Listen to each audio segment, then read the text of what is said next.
தைத்துளம். இதை ஆக்டிவேட் பண்ணணும் அப்படின்னா என்ன பயன்படுத்தணும்? தைத்துல கரணம் அப்படின்னா உங்களுக்கு வந்து முக்கியமாக அது வந்து சுக்கிரன். இதுக்கு வந்து ஜேஷ்டா தேவிங்கிற தேவியை ஆக்டிவேட் பண்ண சொல்லுவாங்க. அங்கே அந்த ஜேஷ்டா தேவினா சிவன் கோவில்களில் ஒரு லக்ஷ்மிக்கு பக்கத்தில் இருக்கக்கூடிய ஒரு அம்பாள் அம்சம். அந்த ஜேஷ்டா தேவியை வந்து போய் வெள்ளிக்கிழமைகள் அல்லது சுக்கிரஹோரையில் போய் வழிபாடு பண்ணலாம். முன்னாடிலாம் அதிகமாக ஜேஷ்டா தேவி வழிபாடு அதிகமாக தெரியாமல் இருந்தது. இப்போ நிறைய பேருக்கு தெரிய ஆரம்பிச்சிருச்சு. சுக்கிரன்னா உங்களுக்கு வீடு, மனை, வாகனம் இதெல்லாம்.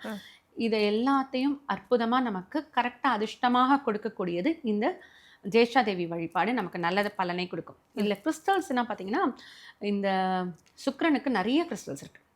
ரோஸ் குவாட்ஸ், நான் வந்து கிளியர் குவாட்ஸ்ன்னு சொல்லக்கூடிய ஸ்படிகத்தையும் நான் வந்து இந்த சுக்கிரனுக்கு ஆக்டிவேட்டாக இருக்க பண்ண சொல்லுவேன்.